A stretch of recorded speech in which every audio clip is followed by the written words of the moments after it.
Hi friends, मैं हूं doctor Meenal और आप देख रहे हैं eighty net first paper free coaching. तो स्वागत है आपका मेरे इस चैनल पर।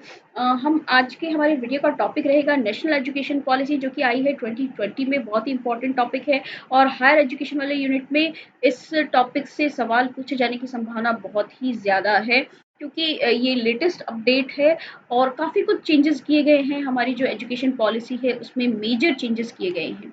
तो देखिए, सबसे पहली जो सबसे इम्पोर्टेंट चीज़ जिस पे क्वेश्चन आ सकता है, पहले था ministry of human resource development. इस पॉलिसी में इसका नाम बदल कर दिया गया है हमारा मिनिस्ट्री ऑफ एजुकेशन। तो ministry of human resource development अब हो गया है मिनिस्ट्री ऑफ एजुकेशन।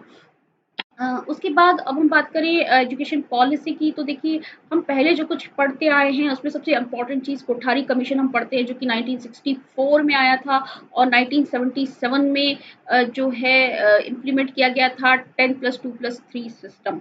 तो यही सब हम पढ़ते आए हैं, लेकिन अब इसमें मेजर चेंज आ गए हैं। कोठारी कमीशन जो है वो इसलिए आया था क्योंकि कोठारी कमीशन की रिकमेंडेशन थी 10+2+3 सिस्टम करने की, क्योंकि इससे पहले क्या था, इससे पहले 4 अलग-अलग तरह के सिस्टम्स थे जो इंडिया के अलग-अलग स्टेट्स में होते थे। तो अगर इंटर स्टेट ट्रांसफ़र होना है बच्चे का, तो उसमें बहुत प्रॉब्लम्स आती थी। तो एक जो है यूनिफ़ॉर्म सिस्टम पूरे इंडिया में अप्लाई किया जाए, इसके लिए 1977 में हमने 10+2+3 सिस्टम को अडॉप्ट किया। लेकिन उसके बाद जो है हमारी एजुकेशन पॉलिसी में बहुत मेजर चेंजेस नहीं हुए।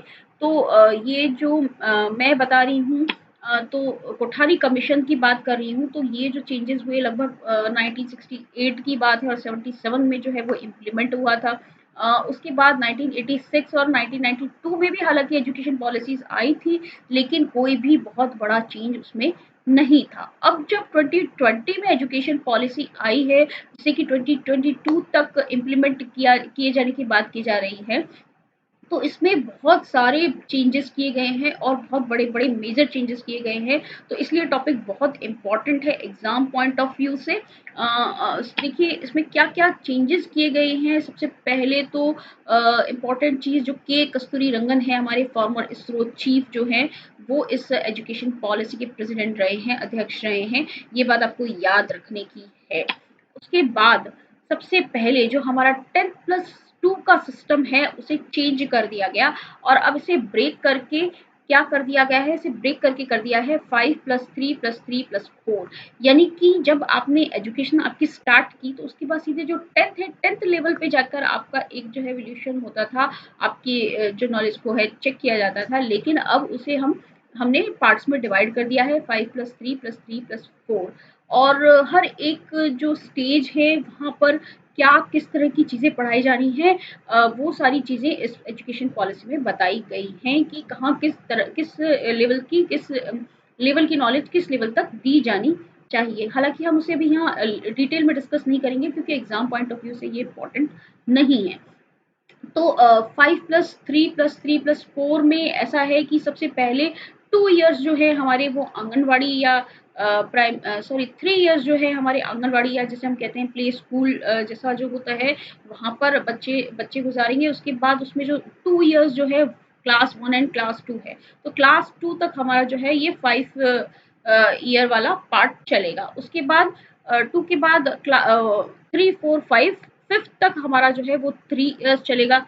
ठीक है? यानी कि अगर यहाँ पर हम 5 की बात करें, तो ये होगा हमारा क्लास 2 तक, जो 3 है ये होगा हमारा क्लास 5 तक। उसके बाद वापस 3 इयर्स, तो ये होगा हमारा क्लास 8 तक। एंड उसके बाद ये जो है 4 इयर्स हमारा ये होगा 9 टू 12 तक। ओके? तो ये है 6 to 8, this is 3 to 5 and this is 0 to class 2 तक।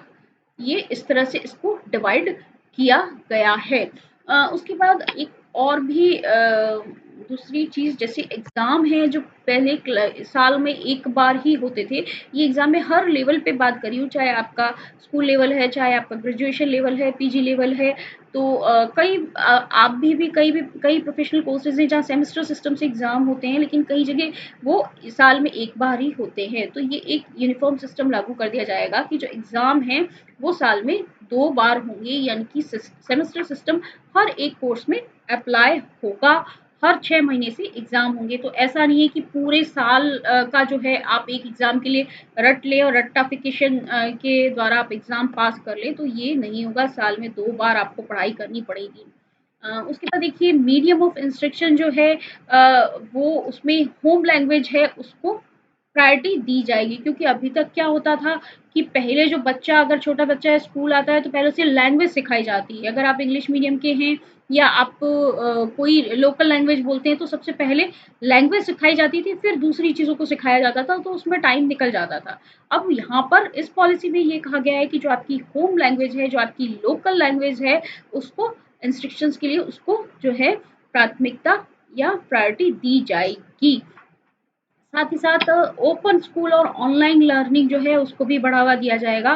तो कोविड ने अच्छी तरह से बता दिया है ऑनलाइन लर्निंग की क्या इंपॉर्टेंस है, और इस एजुकेशन पॉलिसी में भी ये कहा गया है कि ओपन स्कूल और ऑनलाइन लर्निंग को बहुत बढ़ावा दिया जाएगा। और जो छोटी स्टेजेस हैं, मतलब जैसे प्राइमरी स्टेज पे या मिडिल स्टेज है, वहाँ पे भी ओपन स्कूल और ऑनलाइन लर्निंग का जो है कंसेप्ट आएगा इन फ्यूचर। अब वो इसके बाद हम बात करें, जो ये हमारी छोटी-छोटी बॉडीज़ होती थी, एक यूजीसी है या टेक्निकल एजुकेशन के लिए एआईसीटीई है, एनसीटीई है, जो ये सब कुछ हम हायर एजुकेशन में पढ़ते भी हैं। तो इन सब को मर्ज करके और अब एक चीज़ बना दी गई है, higher education commission of India. इसके अंदर छोटे-छोटे डिपार्टमेंट्स रहेंगे जो अपनी अलग-अलग चीज़ों को देखेंगे। पर अब ये अलग-अलग इस तरह की बॉडीज़ इस नई एजुकेशन के इम्प्लीमेंटेशन के बाद नहीं रहेगी। यूजीसी या all India council for technical education, NCTE, ये सब नहीं रहेगा, और सिर्फ एक ही जो है बॉडी रहेगी, वो होगी हमारी higher education commission of India. इसके अलावा मल्टी डिसिप्लिनरी सिस्टम रहेगा। मल्टी डिसिप्लिनरी सिस्टम यानी कि जैसे कि अभी आप साइंस लेते हैं तो साइंस में आपके पास क्या ऑप्शन रहता है, फिजिक्स केमिस्ट्री मैथ्स ले लिया, फिजिक्स केमिस्ट्री बायोलॉजी ले लिया। तो इस तरह के ऑप्शंस रहते हैं कि आपको कॉमर्स है तो कॉमर्स के सब्जेक्ट ही पढ़ने हैं, साइंस है तो साइंस के सब्जेक्ट्स ही पढ़ने हैं। लेकिन मल्टी डिसिप्लिनरी में क्या चेंजेस कर दिए हैं उन्होंने, कि आप एक सब्जेक्ट फिजिक्स ले सकते हैं, आप दूसरा सब्जेक्ट बायोलॉजी ले सकते हैं, और तीसरा सब्जेक्ट आप ड्राइंग या डांस भी ले सकते हैं। ठीक है? या फिर अगर आप उसके साथ बायोलॉजी और फिजिक्स के साथ अगर आप हिस्ट्री पढ़ना चाहें तो आप वो भी कर सकते हैं, ये भी आपके पास ऑप्शन रहेगा। तो ये एक बहुत बड़ा अच्छा मेजर चेंज है कि स्टूडेंट अपने इंटरेस्ट के हिसाब से अपने सब्जेक्ट चूज कर सकता है। जैसे सपोज किसी ने फिजिक्स केमिस्ट्री मैथ्स का ऑप्शन है, लेकिन किसी को फिजिक्स और मैथ्स पसंद है लेकिन केमिस्ट्री पसंद नहीं है, तो फिर वो ये ऑप्ट नहीं कर पाएगा, फिजिक्स और मैथ्स भी नहीं पढ़ पाएगा, और उसे दूसरा कॉमर्स का या आर्ट्स का ऑप्शन लेना पड़ेगा। लेकिन अब ऐसा नहीं है, आपको फिजिक्स और मैथ्स पसंद है तो उसके साथ आपको केमिस्ट्री नहीं पढ़नी है तो आप मत पढ़िए, उसके साथ आप दूसरा जो सब्जेक्ट आपको पसंद है आप वो पढ़ सकते हैं। साथ ही साथ इसका ये मतलब भी है कि अब ऐसा नहीं है कि यार आर्ट्स का स्टूडेंट है तो वेटेज कम है और साइंस का है तो ज़्यादा है। सभी के लिए इक्वल वेटेज रहेगा। ये स्कूल एजुकेशन में भी ऐसा इम्प्लीमेंटेशन किया गया है कि जो दूसरी को करिकुलर सब्जेक्ट्स होते हैं उसको इक्वल वेटेज दिया गया है। साथ ही साथ एक और बहुत अच्छी जो चीज़ है इस पॉलिसी की, multi entry and multi exit options रहेंगे। Multi entry and multi exit options का क्या मतलब है कि सपोज जैसे मैंने, साथ ही साथ इसमें एक चीज़ और भी है, ऑनलाइन क्रेडिट सिस्टम भी है। तो इन तीनों चीज़ों को multi multi exit, multi entry and online credit system, इन तीनों को मिला के समझाऊँ तो जैसे कि अगर मैंने फर्स्ट ईयर किया, सेकंड ईयर किया, उसके बाद किसी कारण से मैंने जो है एजुकेशन छोड़ दी, कहीं मैं जॉब में चली गई या कोई भी कारण रहा, तो उसके बाद अगर मैं 1 साल बाद, 2 साल बाद जब वापस रिटर्न होंगी तो ऐसा नहीं है कि मुझे सिर्फ थर्ड ईयर ही पढ़ना है। मुझे फिर से first year, second year, third year तीनों पढ़ना पड़ेगा।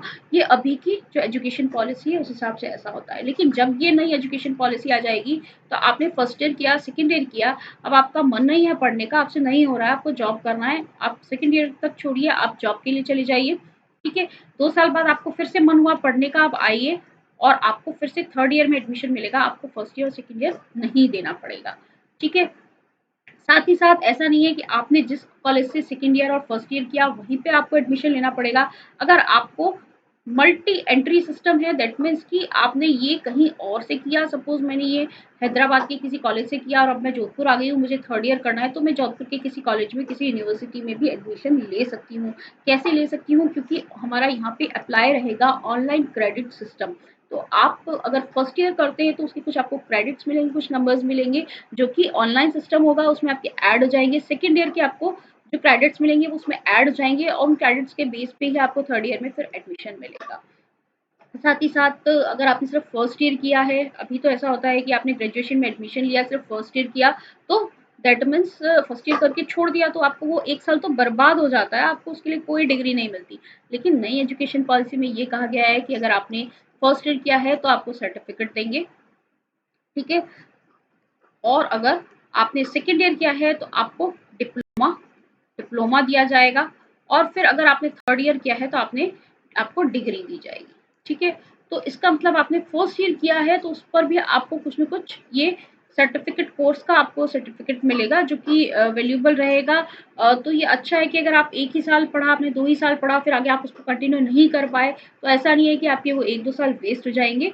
वो भी आपका कहीं ना कहीं आपके क्रेडिट सिस्टम में आ जाएंगे और आपको उसका सर्टिफिकेट या उसकी जो डिग्री है वो भी आपको मिलेगी। तो ये इसका ये मतलब है कि आप कहीं भी मल्टी एंट्री है, आप किसी भी कॉलेज से छोड़ के आए, किसी दूसरे कॉलेज में चले गए और मल्टी एग्जिट ऑप्शंस भी हैं, तो आप एग्जिट भी अपने हिसाब से सुविधा से कर सकते हैं। तो ये एक बहुत अच्छी बात है इस एजुकेशन पॉलिसी की। साथ ही साथ अब जो है एजुकेशन पे जीडीपी का 6% जो है खर्च किया जाएगा, यानी कि फंडिंग बढ़ जाएगी एजुकेशन की, एजुकेशन पे, तो स्कॉलरशिप वगैरह के लिए थोड़ा सा अच्छा रहेगा। उसके बाद वोकेशनल ट्रेनिंग पे, वोकेशनल एजुकेशन पे बहुत जोर दिया गया है। क्लास फिफ्थ के बाद यानी कि क्लास सिक्स से बच्चों की इंटर्नशिप जो है वो शुरू हो जाएगी, वो इंटर्नशिप कर सकेंगे। तो और साथ ही साथ सिक्स के बाद जो है वो कोडिंग भी सिखाना कंपलसरी हो जाएगा इस पॉलिसी के इम्प्लीमेंटेशन के बाद। तो इंटर्नशिप का मतलब ये है कि देखिए अभी ऐसा होता है कि किसी बच्चे ने 10th किया, 12th किया या ग्रेजुएशन किया तो वो सिर्फ वही बुक्स ही पढ़ता है, उसके पास वही नॉलेज होता है, और अगर उससे रिलेटेड उसे जॉब नहीं मिली तो फिर ऐसा होता है कि उसको वो कुछ और काम करने लायक भी नहीं रहता। तो इंटर्नशिप का मतलब ये है कि सिक्स के बाद, फिफ्थ के बाद, सिक्स में जब बच्चा है अगर वो पढ़ाई के साथ किसी और चीज़ में भी इंटरेस्ट रखता है तो वो इंटर्नशिप उसको ले सकता है और उसको भी कोर्स में जो है ऐड किया जाएगा, उसका जो वेटेज है उसके रिजल्ट में ऐड किया जाएगा। तो ये होगा कि 10th के बाद, 12th के बाद जब बच्चा जो है एजुकेशन लेके बाहर निकलेगा तो सिर्फ उसके पास किताबी नॉलेज नहीं होगी, कुछ उसके पास प्रैक्टिकल नॉलेज भी होगी, कुछ और हुनर, कुछ और स्किल्स भी उसके पास होंगी। कोडिंग जो है वो बहुत इम्पोर्टेंट पार्ट है आज की वर्ल्ड का। तो कोडिंग हर एक को आनी चाहिए, इसकी इम्पोर्टेंस आप इसी से समझ सकते हैं कि जो भी आपका बिज़नेस चलता है उसमें कहीं न कहीं आपकी कोडिंग इन्वॉल्व होती है। अगर आपको ऐप बनाना है, आपको वेबसाइट बनानी है तो ये एक बहुत ही इम्पोर्टेंट पार्ट है। तो बहुत अच्छा किया है कोडिंग को जो है 6th क्लास के बाद इसको कंपल्सरी कर दिया गया। इसके बाद जो है अगर हायर एजुकेशन की बात करें तो देखिए आपको एमफिल की अब कोई ज़रूरत नहीं है, और जो भी हमारा एजुकेशन होगा वो प्रैक्टिकल नॉलेज के साथ होगा। यहाँ तक कि जो यूजी, पीजी है उसकी अप्रोच भी प्रैक्टिकल रहेगी। यूजी के बाद आपको एक छोटा-सा रिसर्च टॉपिक दिया जा सकता है, बिल्कुल जैसा आपके फॉरेन यूनिवर्सिटीज़ में होता है। तो एक छोटा-सा रिसर्च टॉपिक दिया जाएगा, उस डिसर्टेशन बनाना होगा। तो इस तरह से हर चीज़ को जो है वो प्रैक्टिकल नॉलेज के साथ जोड़ा जाएगा। अ, तो ये थी हमारी एजुकेशन पॉलिसी की खास खास बातें जो एग्जाम पॉइंट ऑफ व्यू से बहुत इंपॉर्टेंट है। उम्मीद है आपको मेरा ये वीडियो पसंद आया होगा। तो stay tuned and keep watching.